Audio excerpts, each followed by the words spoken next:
अस्सलाम वालेकुम। क्या हाल है आप सबके? आई होप आप सब ठीक होंगे।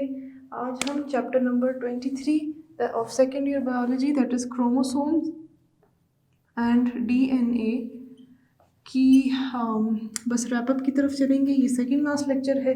इसके बाद हम जिस तरह से हर चैप्टर में हमने पहले पैथोलॉजीज़, पहले फिजियोलॉजीज़, जो कि नॉर्मल्स हैं, नॉर्मेलिटी, नॉर्मल प्रोसेस, उसको पढ़ा और फिर उसके बाद एबनॉर्मेलिटीज़ को पढ़ा। तो आखिरी लेक्चर में, जो कि अगला लेक्चर होगा, उसमें हम एबनॉर्मेलिटी, मसले मसाइल, प्रॉब्लम्स, डिसऑर्डर्स, डिजीजेस, उनकी डिस्कशन करेंगे। यहाँ पे हमने पिछले लेक्चर में ट्रांसक्रिप्शन तक पढ़ लिया था। हम उससे आगे ट्रांसलेशन की डिस्कशन को कंटिन्यू करेंगे और फिर जो है हमारा लेक्चर जो नॉर्मल फिजियोलॉजीज़ हैं, नॉर्मल प्रोसेसेस हैं, उसका एंड हो जाएगा। हमने जब पढ़ी थी ट्रांसक्रिप्शन, हमने देखा था कि उसमें 3 स्टेप्स होते हैं, just like the process of replication of DNA.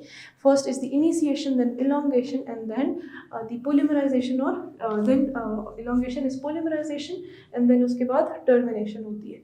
फिर हमने देखा कि ट्रांसक्रिप्शन जब हो गई थी, उसके बाद पोस्ट ट्रांसक्रिप्शनल मॉडिफिकेशंस, यानी कि ट्रांसक्रिप्ट बनने के बाद, ट्रांसक्रिप्शन होने के बाद कुछ चेंजेस आए थे, कुछ मॉडिफिकेशंस आई थी, जो कि थी एक 7-GTP यानी कि 7-मिथाइल कोनोसिन ट्राइफॉस्फेट की एडिशन 5' एंड पे और 3' एंड पे पोली ए टेल की एडिशन, ताकि न्यूक्लियसेस और फॉस्फेटेजेस से ट्रांसक्रिप्ट, जो कि मैसेंजर आरएनए है, उसको बचाया जा सके, क्योंकि उसने न्यूक्लियस से साइटोप्लाज्म में जाना है, ट्रेवल करना है, और वहाँ पे काफ़ी ऐसे एंजाइम्स होते हैं जो उसको ब्रेक कर सके।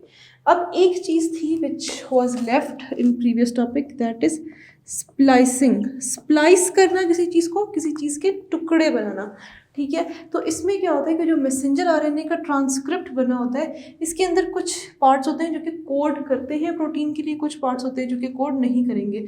जो कोड करते हैं उनको हम कहेंगे एक्सॉन्स, जो कोड नहीं करते उनको हम कहेंगे इंट्रॉन्स।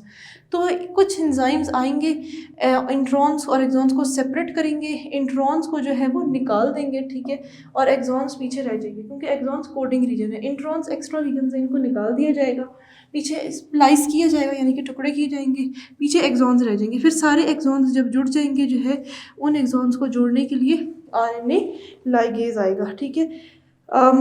तो पहले इनकी स्प्लाइसोसोम एंजाइम के थ्रू इनकी स्प्लाइसिंग होगी, इंट्रॉन्स एक्सॉन्स सेपरेट हो जाएंगे, और फिर इंट्रॉन्स जो हैं वो आउट हो जाएंगे, एक्सॉन्स रह जाएंगे, ठीक है। तो एक्सॉन्स वो हैं जो जीन को रीड करेंगे, जीन्स को एक्सप्रेस होने देंगे, ठीक है। तो एक्स फॉर एक्सप्रेशन, ठीक है। तो एक्सप्रेशन वाले जो है वो रह जाएंगे और जुड़ जाएंगे सारे एक्सॉन्स एक दूसरे से by the action of RNA ligase. तो ये हो गई आपकी स्प्लाइसिंग। अब हम डिस्कस करते हैं ट्रांसलेशन, जो कि असल प्रोटीन सिंथेसिस है। पिछले लेक्चर में हमने ट्रांसक्रिप्शन डिस्कस की, जो कि थी मैसेंजर आरएनए की सिंथेसिस। अब भी हम ट्रांसलेशन देखते हैं, जो कि प्रोटीन की सिंथेसिस है। Translation is the formation of protein with the help of messenger RNA. It is second stage of gene expression or protein synthesis. In translation, messenger RNA is decoded by the ribosome to produce a specific amino acid chain polypeptide that will later fold into active protein. अब इसमें क्या है कि formation है protein की with the help of RNA। हमने देखा इससे पिछला स्टेप था ट्रांसक्रिप्शन, जिसमें मैसेंजर आरएनए की फॉर्मेशन हुई थी। अब उस मैसेंजर आरएनए से प्रोटीन बनेगी, एक पॉलीपेप्टाइड चेन बनेगी, राइबोसोम वहाँ पे जाके इस मैसेंजर आरएनए की रीडिंग होगी राइबोसोम के ऊपर। राइबोसोम्स पे क्या होता है, मैसेंजर आरएनए जाएगा राइबोसोम्स तक अपना इन्फॉर्मेशन लेके, जो राइबोसोमल आरएनए है वो मैसेंजर आरएनए को पढ़ेगा, और जो ट्रांसफर आरएनए है उसके थ्रू प्रोटीन्स बनती चली जाएंगी। In prokaryotic cells, translation occurs freely in the cell cytoplasm, while in eukaryotic it occurs across the membrane of the endoplasmic reticulum. तो जो ट्रांसलेशन का प्रोसेस है ये होगा किस जगह पे? ट्रांसक्रिप्शन कहाँ हो रही थी? न्यूक्लियस के अंदर। रेप्लिकेशन कहाँ हो रही थी? न्यूक्लियस के अंदर। ट्रांसलेशन कहाँ हो रही है? साइटोप्लाज्म के अंदर, और साइटोप्लाज्म में भी कहाँ?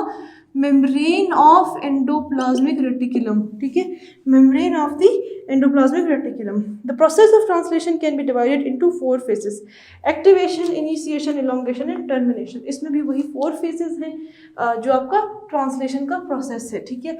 अब इसमें क्या फेज है? सबसे पहले होगी एक्टिवेशन, ठीक है, और बाकी 3 प्रोसेसेस थ्रू आउट सेम चल रहे हैं। इनिशिएशन, ठीक है, initiation, elongation that is polymerization, और फिर उसके बाद जो आखिरी स्टेप है दैट इज़ योर टर्मिनेशन। ठीक हो गया। अच्छा, अब हम डिस्कशन कंटिन्यू करते हैं। Activation. The store house of cytoplasm contains inactive amino acids, they should be activated before they react with transfer RNA. अब ट्रांसफर आरएनए क्या होते हैं? वो अमीनो एसिड्स ने क्या बनाने होती है? प्रोटीन। तो ट्रांसफर आरएनए अमीनो एसिड्स को जो ये मैसेज आया, इस मैसेज को देख देख के कौन सा अमीनो एसिड लाना है और प्रोटीन का स्ट्रक्चर किस तरह बनेगा, इसको देख देख के इसकी रीडिंग हो रही होती है राइबोसोमल आरएनए पे, और ट्रांसफर आरएनए वो ला के डिपॉजिट करता जा रहा होता है। ठीक है, लेकिन वो अमीनो एसिड्स जो हैं जो ट्रांसफर आरएनए ने ट्रांसफ़र करने हैं, डिपॉजिट करने हैं, उनकी पहले एक्टिवेशन होने की ज़रूरत है। जब तक एक्टिवेशन नहीं होगी तब तक वो ट्रांसफर आरएनए के साथ अटैच नहीं होंगे। ठीक है। अच्छा, अब क्या है कि एक्टिवेशन के लिए क्या होता है? The amino acids are activated when they react with ATP in the presence of activating enzyme, और वो एंजाइम क्या है? Amino acyl tRNA synthetase. तो हम क्या पढ़ रहे हैं? एक्टिवेशन ऑफ अमीनो एसिड्स, जो कि ट्रांसफर आरएनए पे फिर चले जाएंगे, लग जाएंगे। तो अमीनो एसिड्स ए के साथ जब एटीपी और एंजाइम कौन सा होगा? Amino acyl transfer RNA synthetase, amino acyl transfer RNA synthetase. जब ये एंजाइम होगा, इसके बाद क्या हो जाएगा? अमीनो एसाइल और एएमपी का एक कॉम्प्लेक्स बन जाएगा। ठीक है, अमीनो एसाइल एएमपी और एंजाइम भी इसके साथ प्रेजेंट, सिंथेटेज का एक कॉम्प्लेक्स बन जाएगा। ठीक है, फिर उसके बाद क्या होगा? Now the same activating enzyme catalyses the attachment of amino acid to specific transfer RNA. अब जो यही एक्टिवेटिंग एंजाइम है, ये क्या करेगा? अमीनो एसिड की ट्रांसफ़र करेगा, अटैचमेंट कराएगा टू ट्रांसफर आरएनए की, जो क्योंकि ये एक्टिवेटेड है, कॉम्प्लेक्स बन गया है, अब ये जाके जो ट्रांसफर आरएनए है उसके साथ ये अटैच हो सकता है, और ट्रांसफर आरएनए फिर हम आगे देखेंगे क्या करता है। तो ये हो गई एक्टिवेशन। ठीक है, अब क्या होगा? ये amino acid AMP enzyme complex plus transfer RNA एक बड़ा सा कॉम्प्लेक्स बन जाएगा। ठीक है, पूरा कॉम्प्लेक्स ट्रांसफर आरएनए, उसके ऊपर अमीनो एसिड एएमपी और एंजाइम जो है वो चिपका होगा एक तरह से। इसकी डायग्राम आपकी किताब में है कि ट्रांसफर आरएनए है, उसकी डिफरेंट साइड्स हैं। ट्रांसफर आरएनए की 4 साइड्स होते हैं, पी साइड, ई साइड और डिफरेंट साइड्स अभी हम आगे देखते हैं। और नीचे जो है उसकी वो इस तरह से गोल सा स्ट्रक्चर होता है जहाँ पे 3 कोडॉन्स होते हैं। हमने क्या कहा था कि कोड 3 न्यूक्लियोटाइड्स का प्रेजेंट होता है डीएनए पे। ठीक है, कोडॉन जो है वो प्रेजेंट होता है मैसेंजर आरएनए पे, जिसको रीड किया जाता है, और एंटी कोडॉन यानी इस कोडॉन के ऑपोजिट जो कोड होगा जो उसको रीड करेगा, इसके कॉम्प्लीमेंट्री होगा, वो ट्रांसफर आरएनए पे प्रेजेंट होता है। तो इट वर्क्स लाइक दिस। ठीक है, अब इनिशिएशन में क्या है? Formation of initiation complex. First the separation of 2 सब यूनिट्स ऑफ राइबोसोम्स अकर्स। ठीक है, जो आपका राइबोसोम होता है वो एक लार्ज और एक स्मॉल सब यूनिट से बना होता है, तो उन दोनों सब यूनिट्स की सेपरेशन होती है। उसके बाद then initial portion of an messenger RNA molecules binds to a RNA molecule in a small ribosomal subunit in the presence of initiation factors. कुछ इनिशिएशन फैक्टर्स होते हैं जैसे IF3, उसकी प्रेजेंस में क्या होता है कि जो मैसेंजर आरएनए बन के आया था, मैसेज लेके आया था साइटोप्लाज्म के अंदर न्यूक्लियस से, ट्रांसक्रिप्शन के बाद वो मैसेंजर आरएनए बाइंड हो जाता है स्मॉल सब यूनिट ऑफ राइबोसोम के बड़े और छोटे यूनिट सेपरेट हुए, स्मॉल सब यूनिट ऑफ राइबोसोम के साथ मैसेंजर आरएनए बाइंड हो गया। ठीक है, तो सब यूनिट ऑफ राइबोसोम के अंदर क्या है? राइबोसोमल आरएनए तो है। ठीक है, now a transfers RNA molecule carrying chemically modified initial amino acid methionine binds to small ribosomal subunit at P site where peptide bond will form. ठीक है, अब क्या होता है कि ट्रांसफर आरएनए पहला जो वो कोड लाता है, पहला जो वो अमीनो एसिड लाएगा वो क्या होगा? मेथियोनिन, और थोड़ा सा एन मेथियोनिन एक मॉडिफाइड किस्म का आएगा। तो ट्रांसफर आरएनए पहला अमीनो एसिड जो लेकर आएगा वो मेथियोनिन होगा, और वो पी साइट पे आके पी साइट पे अपनी बाइंड करके लाएगा, और राइबोसोम की यानी आरएनए की पी साइट के ऊपर उसको बाइंड कर देगा। This binding is controlled by an enzyme called initiation factor IF1 और IF2।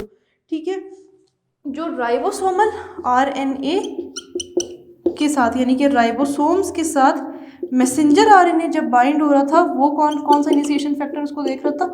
IF3। ठीक है, लेकिन ट्रांसफर्स आरएनए और आरएनए की जो बाइंडिंग है वो IF1 plus IF2, initiation factor 1 और इनिशिएशन फैक्टर 2 देखते हैं। There are 2 other sites which will form A साइट A for amino acyl site where successive amino acids bearing transverse RNA will bind, and the E site which is the exit site where empty transfer RNA will exit the ribosome. अब ribosome के ऊपर कौन कौन सी sites हैं? ई site है जहाँ से जब प्रोटीन बनती जाएगी वो निकलती जाएगी, अमाइनो एसिड साइट है जहाँ पे नए ट्रांसफर आरएनए अपने ला के अमाइनो एसिड यानी कि एक्टिवेटेड अमीनो एसिड्स देते जाएंगे, और जो पी साइट थी वहाँ पे क्या होगी? पेप्टिडाइल साइट, वहाँ पे प्रोटीन की डिपोजिशन जो प्रोटीन बनती जा रही है वो पूरी लगती जाएगी, ठीक है। After the initiation complex has formed, the large subunit binds to small subunit, this exposes the messenger RNA codon adjacent to the initiating AUG codon and preparing it for interaction with another amino acid bearing transfer RNA molecule at A site. अब इसमें क्या होता है? elongation phase में हम देखते हैं. During this phase, ribosomal units move along messenger RNA. Amino acids are brought by tRNAs which are linked together to form a protein chain. अब इसकी बहुत एक एक्सक्लूसिव किस्म की बड़ी डायग्राम है. आप अगर अपनी किताब में देखें तो पहले इनिशिएशन में क्या हुआ कि इनिशिएशन ये फर्स्ट कोडॉन के लिए क्या हुआ? नीचे कोडॉन कौन सा था मैसेंजर आरएनए पे? AUG, जो कि मेथियोनिन को कोड करता है, स्टार्ट कोडॉन है, ठीक है। अब उसके साथ जो है इसके ऑपोजिट क्या होगा आरएनए के ऊपर? एडेनिन के ऑपोजिट ये है आरएनए, ये आपने याद रखना है। तो थायमिन तो नहीं होगा, यूरासिल के ऑपोजिट एडेनिन और गुआनोसिन के ऑपोजिट साइटोसिन, तो ये एंटी कोडॉन प्रेजेंट होगा ट्रांसफर आरएनए पे, वो आ जाएगा। अब नीचे जो है वो राइबोसोम का स्मॉल यूनिट है, उसके ऊपर जो है मैसेंजर आरएनए घूम रहा है, और उसके ऊपर बड़ा सा large unit sub unit of ribosome आ गया। अब जो है ये एक धागे की तरह खिंचता चला जाएगा, ठीक है। ये इलोंगेशन के फेज में अब आ जाएगा, ये धागे की तरह खिंचता चला जाएगा। जो एग्जिट साइट है, ई साइड से खाली वाला ट्रांसफर आरएनए बाहर जाता जाएगा, और जो दूसरा आरएनए है वो आता जाएगा, जो अमाइनो एसिड एक्टिवेटेड आरएनए है वो अमाइनो एसिड्स लाता जाएगा, और जो पी साइड है, पेप्टिडाइल साइड है, उस पर प्रोटीन जब जमा होना शुरू हो जाएंगे, ठीक है। तो ये इलोंगेशन फेज है। अब मैं एक दफ़ा पढ़ के आपको सुना देती हूँ। अच्छा, पेप्टिडाइल सिंथेटेज के थ्रू ये इलोंगेशन होगी, और जो मैंने आपको बताया एक धागा है नीचे, ये धागा है, इसके ऊपर ये दाने आते जा रहे हैं, ये धागा खिंचता जाएगा, दाने बाहर जाते जाएंगे, वो रीड होता, ये धागा आगे जाता जाएगा, ठीक है। जो ये रीड होता जाएगा, इसके ऊपर जो कोडॉन्स हैं ये आपका मैसेंजर आरएनए, और ये ट्रांसफर्स आरएनए। मैसेंजर आरएनए के ऊपर जो है कोडॉन है, और इसके ऊपर एंटी कोडॉन है, और जौन सा एंटी कोडॉन है वही वाला अमीनो एसिड इसकी टॉप पे लगा हुआ है। अमीनो एसिड्स मिलते जाएंगे, प्रोटीन्स बनती जाएगी। ये नीचे एंटी कोडॉन, ये कोडॉन, ये नीचे कोडॉन, और ये ट्रांसफर्स आरएनए का एंटी कोडॉन, ये कंबाइन हुए, इसने देखा ये अमीनो एसिड था इसके ऊपर, ठीक है। ये इतना हिस्सा धागे का आगे चला जाएगा और अमीनो एसिड ड्रॉप हो जाएगा। फिर एक और transfers RNA activated amino acid लाएगा, वो इस पे जो है अपना अमीनो एसिड ड्रॉप करेगा, 2 अमीनो एसिड जमा हो गए प्रोटीन के। ये मैसेंजर आरएनए भी आगे चला जाएगा, ट्रांसफर्स आरएनए बाहर, फिर एक और ट्रांसफर्स आरएनए और मैसेंजर आरएनए जो है वो ये इनके ऊपर एक कवर है राइबोसोम का, ऊपर लार्ज यूनिट नीचे स्मॉल। ये उस राइबोसोम्स के अंदर मैसेंजर आरएनए एक धागे की तरह खिंचता चला जाएगा, ट्रांसफर्स आरएनए आते जाएंगे, एक्टिवेटेड अमीनो एसिड जौन सा कोडॉन होगा मैसेंजर आरएनए के ऊपर वो वाला लाते जाएंगे, खुद बाहर निकलते जाएंगे। ये चीज़ डायग्राम में बहुत अच्छी एक्सप्लेन की है, वहाँ से आप देखेंगे तो बहुत अच्छे से समझ आ जाएगा। फिर है termination phase. Elongation continues in this fashion until a chain terminating nonsense codon is exposed at A site, ठीक है। Nonsense codon do not bind to any transverse RNA but they recognize the release factors, ठीक है। वहाँ जब nonsense codons होते हैं यानी कि जो कोडॉन्स ट्रांसक्रिप्शन नहीं कराई होती जिन्होंने, जिनका कोई काम इस वक्त नहीं है, उन्होंने क्या करना है, जो कि किसी ट्रांसफर्स आरएनए के साथ बाइंड नहीं हो रहे होते, नॉनसेंस वो थे, तो वो क्या करते हैं, वो रिलीज फैक्टर्स रिलीज करते हैं। रिलीज फैक्टर्स आरएफ या टर्मिनेशन फैक्टर। आईएफ क्या थे? Initiation factors. अब क्या रिलीज होंगे? आरएफ, रिलीज फैक्टर्स, के अब इसको छोड़ दिया जाए प्रोटीन को, या फिर टर्मिनेशन फैक्टर्स टीएफ, आरएफ या टीएफ ये रिलीज होंगे, और इनके रिलीज होने के बाद क्या होगा कि पॉलीपेप्टाइड या प्रोटीन की जो चेन थी वो रिलीज हो जाएगी, और एक बाहर जो है वो प्रोटीन का मॉलिक्यूल, पॉलीपेप्टाइड का मॉलिक्यूल आ जाएगा। और फिर जो राइबोसोम्स हैं, लार्ज और स्मॉल सब यूनिट, वो मैसेंजर आरएनए से सेपरेट हो जाएंगे और उसको भी छोड़ देंगे। तो ये आपकी होगी ट्रांसलेशन, और इस तरह से आपका प्रोटीन का मॉलिक्यूल बन जाएगा। अब ये रिलीज फैक्टर और ये सारी चीज़ इस डायग्राम में देखें, बहुत अच्छे से एक्सप्लेन की हुई है, सारी यही बातें हैं, ठीक है, कि किस तरह से एक्टिवेशन हुई, फिर इनिशिएशन, फिर एलोंगेशन, और फिर फाइनली उसकी टर्मिनेशन बाय रिलीज फैक्टर्स या टर्मिनेशन फैक्टर्स। अच्छा, फिर उसके बाद इन्होंने थोड़े से डिफरेंसेस बताए हुए हैं प्रोटीन सिंथेसिस के इन यूकैरियोट्स एंड प्रोकैरियोट्स, ठीक है। प्रोकैरियोट्स में क्या होता है, राइबोसोम्स और 70s, जबकि यूकैरियोट्स में राइबोसोम्स होते हैं 80s के, ठीक है। ये इनकी सेडिमेंटेशन का यूनिट है, स्वेटबर्ग यूनिट होता है, आई गेस। आप लोगों ने जब सेल पढ़ा होगा तो उस टाइम पे आप लोगों ने ये चीज़ें पढ़ी होंगी, चैप्टर फर्स्ट ईयर में आपने पढ़ा होगा और फिर 9th में भी होता है। तो it occurs in the cytoplasm of cytosol, cytosol के अंदर होता है प्रोकैरियोट्स में प्रोटीन सिंथेसिस, जबकि जो यूकैरियोट्स हैं इनमें साइटोसोल में तो होता है मगर एंडोप्लाज्मिक रेटिकुलम, कौन से वाले, rough endoplasmic reticulum, rough endoplasmic reticulum RER, ये रफ क्यों होता है, क्योंकि इनके ऊपर राइबोसोम्स प्रेजेंट होते हैं जो इसको रफ ग्रैन्युलर, एक रफ सी जो है दानेदार जो है एक अपीयरेंस देते हैं। और राइबोसोम्स ही के अंदर जो राइबोसोमल RNA होता है वो उन्हीं यूनिट्स ने तो रीड करना होता है मैसेंजर RNA को, तो ठीक है। यूकैरियोट्स में ये RER में होता है, जबकि हमें पता है प्रोकैरियोट्स में तो ऑर्गेनेलीज और न्यूक्लियस वगैरह इतना वेल डेवलप्ड होता ही नहीं है कि उसके अंदर वो किसी खास जगह में हो, तो प्रोकैरियोट्स में साइटोप्लाज्म में होती है प्रोटीन सिंथेसिस। फिर the initiating amino acid is modified N formyl methionine, prokaryotes में जो है वो N फॉर्माइल मेथियोनिन होता है, जबकि यूकैरियोट्स में जो इनिशिएटिंग होता है वो सादा नॉर्मल मेथियोनिन होता है। फिर मैसेंजर RNA जो है वो पॉलीसिस्ट्रोनिक होता है प्रोकैरियोट्स में, एक मैसेंजर RNA से बहुत सारी प्रोटीन्स बन सकती हैं, जबकि यूकैरियोट्स में एक मैसेंजर RNA से यानी एक ट्रांसक्रिप्ट से, एक ट्रांसक्रिप्शन की प्रोडक्ट से एक ही प्रोटीन बनती है। प्रोकैरियोट्स में जो है सिंगल इनिशिएशन फैक्टर चाहिए होता है, सिर्फ एक इनिशिएशन फैक्टर चाहिए होता है, जबकि यूकैरियोट में एक से ज़्यादा इनिशिएशन फैक्टर्स चाहिए होते हैं। फिर प्रोकैरियोट्स में एक रिलीजिंग फैक्टर चाहिए होता है, जबकि यूकैरियोट्स में 2 चाहिए होते हैं, ठीक है। यानी कि यूकैरियोट्स में इनिशिएशन फैक्टर्स भी ज़्यादा होते हैं, IF1 IF2 इस तरह से, और टर्मिनेशन फैक्टर्स भी ज़्यादा होते हैं, जबकि प्रोकैरियोट्स में एक इनिशिएशन फैक्टर, एक टर्मिनेशन फैक्टर, या आप उसे रिलीज फैक्टर कह लें। फिर हमारी डिस्कशन आती है रेगुलेशन ऑफ जीन एक्सप्रेशन पे। रेगुलेशन ऑफ जीन एक्सप्रेशन का क्या मतलब है कि जीन्स जो एक्सप्रेस हो रही हैं, जो जीन्स की प्रोटीन्स बन रही हैं, वो किस तरह से रेगुलेट होती हैं, किस तरह से उनकी अमाउंट, कितनी क्वांटिटी है, किस टाइम पे वो अपेयर होंगी, इस सारी चीज़ों की जो रेगुलेशन है that is called regulation of gene expression. The genes of our body cells either turn on or turn off in response to signals that come from external or internal environment. The body of adult human being contains more than 37 trillion cells. The genome of all cells is same. ठीक है? However, all genes do not express in each and every body cell. Only some genes are turned on. ये चीज़ें हमने पढ़ी थी जब हम development वाला चैप्टर पढ़ रहे थे, तो उसमें हमने पढ़ा था कि कुछ क्या होते हैं, डिटर्मिनेंट्स होते हैं सेल के अंदर, और कुछ एम्ब्रियोनिक इंडक्शन हो रही होती थी कि ये सेल, अगर ये वाला group of cells respiratory system बना रहा है तो ये इसके पास एक कोई सिग्नल्स रिलीज करेगा, इंडक्शन होगी इन सेल्स के ऊपर कि तुम सबने रेस्पिरेटरी सिस्टम बनाना है, बाकी सबने कुछ और बनाना है। हालांकि हर सेल के अंदर DNA, हर सेल के अंदर जो जीनोम है वो तो सेम होता है। तो फिर आखिर ऐसी क्या चीज़ होती है कि किसी सेल से जो है वो नाक बन रही है, किसी से आंख बन रही है, किसी से जो है वो लंग्स बन रहे हैं, तो क्या उनके अंदर डिफ्रेंसिएशन फैक्टर्स होते हैं। तो ये वो आपको डिटरमाइन करेंगे कि कौन सी जीन किस वक्त और कितनी मिकदार में जो है जो एक्सप्रेस हो। Importance of regulation of gene expression. It is essential for both prokaryotes and eukaryotes as it increases the adaptability and versatility of an organism. भाई जीन एक्सप्रेशन क्यों इम्पॉर्टेंट है? क्योंकि जीन एक्सप्रेस होगी तभी तो किसी इंसान के अंदर, किसी जानदार के अंदर, चाहे वो यूकैरियोट हो चाहे वो प्रोकैरियोट हो, उसके अंदर प्रोटीन्स बनेंगी, ठीक है। Methods of gene regulation. Gene regulation के मेथड्स क्या हैं? पॉजिटिव भी हो सकते हैं और नेगेटिव भी हो सकते हैं। जो आपकी किताब में है that is lac operon method, और वो एक बैक्टीरिया के थ्रू, एग्जाम्पल के थ्रू उन्होंने उसे एक्सप्लेन किया, लैक ऑपरॉन मेथड। उसमें एक पॉजिटिव एग्जाम्पल है, एक नेगेटिव एग्जाम्पल है। उसको अगर आप रीड कर लें तो आपको सारी जीन रेगुलेशन की एक्सप्रेशन जो है, जीन एक्सप्रेशन की जो रेगुलेशन है, किस तरह से कोई जीन कितनी प्रेजेंट होगी, कितनी प्रोटीन्स बनाएगी, वो आपको सारी की सारी क्लियर हो जाएगी। दोनों मैकेनिज्म्स के थ्रू आपको क्लियर हो जाएंगे। फिर आपके जो है जीन एक्सप्रेशन में कुछ रेगुलेटरी प्रोटीन्स होती हैं और कुछ रिप्रेसर प्रोटीन्स होती हैं। रेगुलेटरी मतलब रेगुलेट करने वाली protein. If the expression of gene is quantitatively increased due to activator proteins which are specific regulatory proteins, this is called positive gene regulation.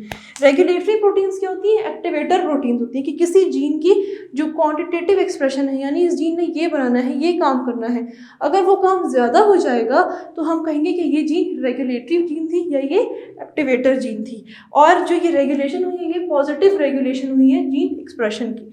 फिर कुछ होती है रिप्रेसर प्रोटीन्स।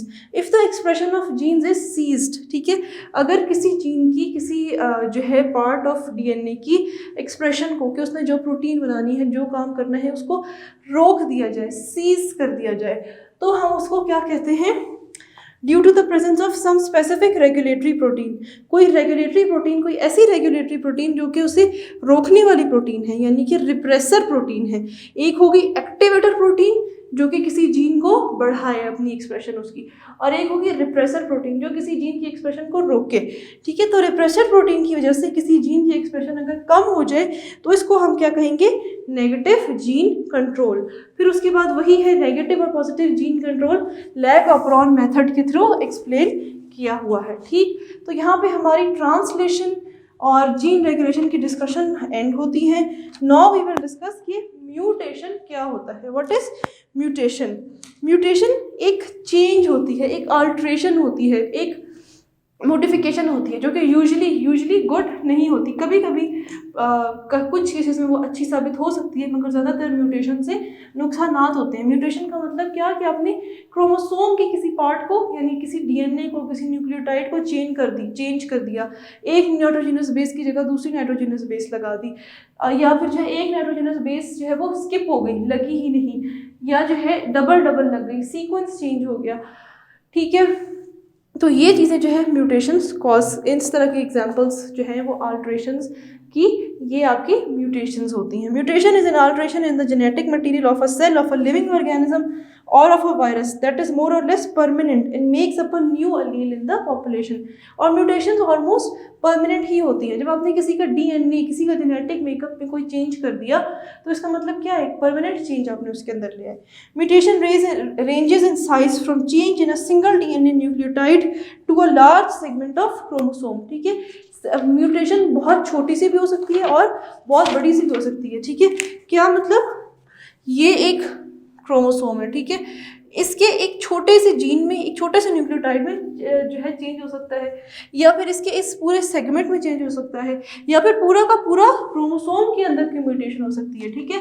अब किस तरह से क्रोमोसोम के लेवल पे अगर बात करें तो पूरा एक क्रोमोसोम एक्स्ट्रा हो या पूरा एक क्रोमोसोम हो ही ना, तो ये क्रोमोसोम के लेवल पे चेंज, क्रोमोसोम के लेवल पे अल्ट्रेशन, क्रोमोसोम के लेवल पे म्यूटेशन हो गई।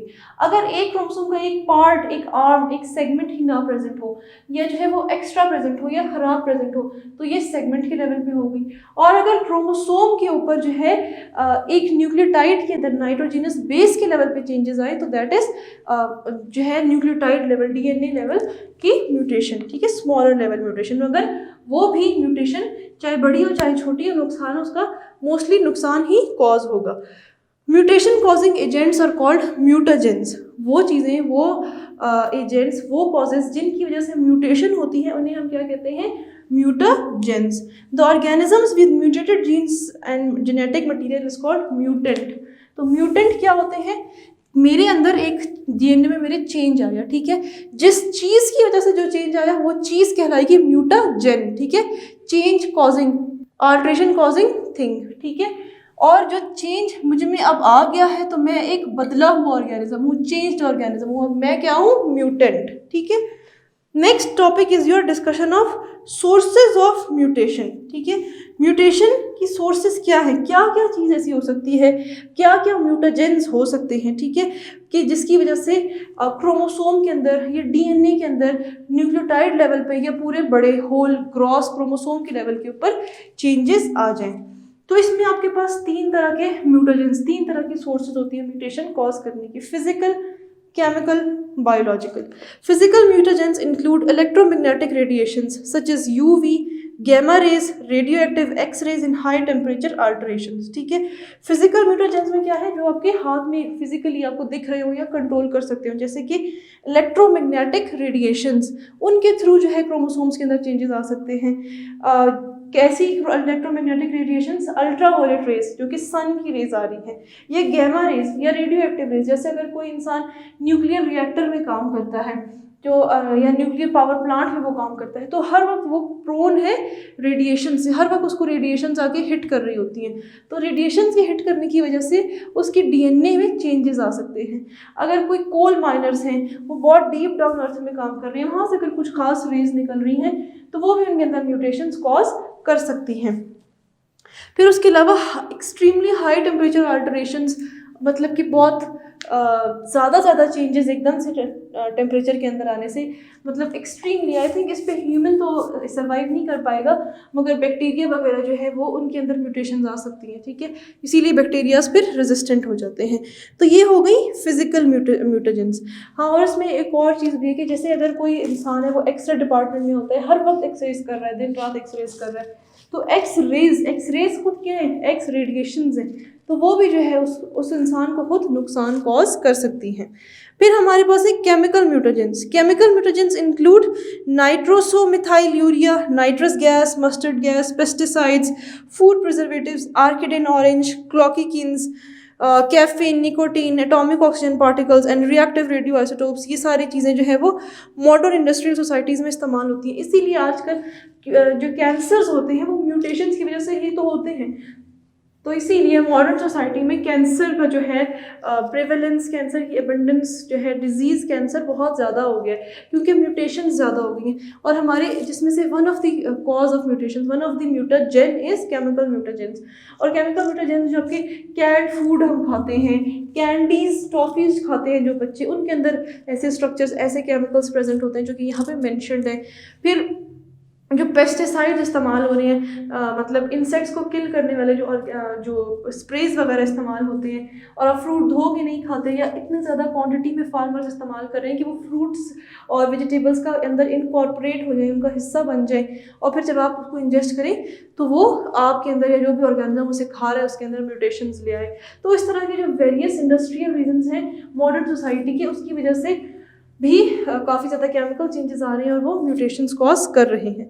फिर है कुछ biological mutagens. Biological mutagens include microorganisms like viruses and bacteria, transposons and errors that occur during meiosis और डीएनए रेप्लिकेशन। बायोलॉजिकल म्यूटेजेंस क्या है कि कुछ बायोलॉजिकली नेचुरली कोई चेंज आ जाए, एक डीएनए का जो हिस्सा है वो जंप करके दूसरी जगह पे चली जाए, जिसे हम कहते हैं ट्रांसपोजोन, ट्रांसपोजिशन, एक पोजीशन से दूसरी पोजीशन पे जाना, ट्रांस मीन्स टू मूव। तो इस तरह के जो प्रोसेसेस हैं ये बायोलॉजिकल म्यूटेजेंस की डिस्कशन में हम इसको ला सकते हैं, ठीक। तो ये हमारे म्यूटेजेंस या जो म्यूटेशन कॉजिंग ऑर्गेनिजम्स थे, ऑर्गेनिज्म कहने या सोर्सेज थी, उसकी हमने डिस्कशन की, जो कि फिजिकल थी, केमिकल थी और क्या थी, बायोलॉजिकल। तो यहाँ पे हमारी डिस्कशन ऑफ म्यूटेशन एंड होती है। इसके बाद हम म्यूटेशन की सोर्सेज हमने पढ़ ली, इसके बाद हम टाइप्स ऑफ म्यूटेशंस और कुछ जो डिजीज़ेज़ हैं जो म्यूटेशंस की वजह से हो जाती हैं, जैसे सिकल सेल एनीमिया वगैरह है, उसकी हम डिटेल डिस्कशन इंशाल्लाह ताला नेक्स्ट लेक्चर में करेंगे, जो कि हमारा लास्ट लेक्चर होगा chapter 23 of second year biology, that is chromosomes and DNA का। इसमें अब तक हमने रेप्लिकेशन, ट्रांसक्रिप्शन, ट्रांसलेशन, फिर पोस्ट ट्रांसक्रिप्शनल मॉडिफिकेशन, स्प्लाइसिंग, इन सब चीज़ों को डिस्कस हम कर चुके हैं। कोड क्या होता है, कोडॉन क्या होता है, एंटी कोडॉन क्या होता है, कैसे मैसेंजर आरएनए का ट्रांसक्रिप्ट बनता है, कैसे उस ट्रांसक्रिप्ट को रीड करके प्रोटीन बनाई जाती है, क्यों प्रोटीन इतनी इंपॉर्टेंट है। फिर एक मैकेनिज्म होता है जिसे कहते हैं वन जीन वन पॉलीपेप्टाइड, कि एक इंसान के अंदर एक जीन का मतलब है एक हिस्सा डीएनए का, वो सिर्फ एक ही पॉलीपेप्टाइड यानी एक ही प्रोटीन, एक ही तरह की प्रोटीन बनाएगा, एक ही प्रोटीन को कोड करेगा। जबकि हमने देखा कि प्रोकैरियोट्स में ऐसा नहीं होता, ये तो यूकैरियोट्स में था। प्रोकैरियोट्स में एक जीन से डिफरेंट प्रोटीन्स बन सकती हैं, मगर हम में ऐसा नहीं है। One gene one polypeptide, one gene one protein, एक जीन एक ही प्रोटीन बनाएगी। इसके अलावा जो है, इसको आपने पिछले चैप्टर से, जो कि आपका हेरिडिटी वाला चैप्टर है, इनहेरिटेंस वाला, उससे आपने रिलेट करके पढ़ना है कि किस तरह उसमें सेक्स लिंकेजेस और बाकी जीन्स और उनके जो है पर्टिकुलर्स प्रेजेंट थे। अगर आपने इनहेरिटेंस वाला चैप्टर पहले पढ़ा है तो क्रोमोसोम्स एंड डीएनए वाला चैप्टर पढ़ने के बाद मैं आपको जो है गाइड करूँगी और मशवरा दूँगी कि क्रोमोसोम्स एंड डीएनए वाला चैप्टर पढ़ने के बाद आपने लाजमी इनहेरिटेंस वाला चैप्टर दोबारा पढ़ना है। जब आप उसे दोबारा पढ़ेंगे तो आपको वो बहुत बेहतर तरीके से दोबारा से समझ आएगा, ठीक है। तो यहाँ पे हमारी फ़िलहाल की डिस्कशन रैप अप होती है chapter number 23 of your second year biology, that is chromosomes and DNA की।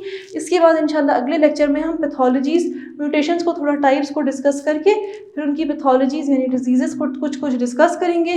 क्रोमोसोम्स एंड DNA को हम फिर इंशाल्लाह वाइंड अप कर देंगे। चैप्टर को एक दफ़ा रीडिंग ज़रूर दीजिएगा और लेक्चर आपको फिर अच्छी तरह समझ आएगा। रीडिंग देने के बाद ट्रांसलेशन को अगर आप अच्छे तरीके से और समझना चाहते हैं तो थोड़ा सा इंटरनेट का इस्तेमाल ज़रूर किया कीजिए, क्योंकि इसमें बहुत अच्छे एनिमेशंस और ग्राफिक्स पिक्चर्स होती हैं। आप कौन सी साइट कहाँ है वो हर चीज़ ड्रॉ नहीं की जा सकती, तो आप जब तस्वीर में देखेंगे आपको और अच्छी तरह समझ आएगा। और अपनी किताब का सहारा लेना, ट्रांसलेशन को रीड करना कि वो जो डायग्राम बना हुआ है बुक में, अगर आपके पास इंटरनेट की फैसिलिटी नहीं है तो कोई इशू नहीं है, किताबें सबसे इंसान का बड़ा साथी होती हैं। तो आपने उसे ज़रूर देखना है उस डायग्राम को, क्योंकि वो एक्सट्रीमली ह्यूज डायग्राम था, वो इतने कम टाइम में ड्रॉ हो ही नहीं सकता कि किस तरह से इस राइबोसोम्स के यूनिट आके लगते हैं, किस तरह अटैच होते हैं, कैसे मैसेंजर RNA थ्रेड की तरह आगे बढ़ता है, उस पर ट्रांसफर्स RNA लगता है, ट्रांसफर्स RNA के ऊपर एंटी कोडॉन होता है जो कि ऑपोजिट होता है कोडॉन के, जो कि मैसेंजर RNA पे होता है, ठीक है। तो यहाँ पे हमारी डिस्कशन ख़त्म होती है चैप्टर नंबर 23 के सेकेंड लास्ट लेक्चर की। इंशाल्लाह अगले लेक्चर में मुलाकात होगी, तब तक के लिए अपना ख्याल रखिएगा। अल्लाह हाफ़िज़।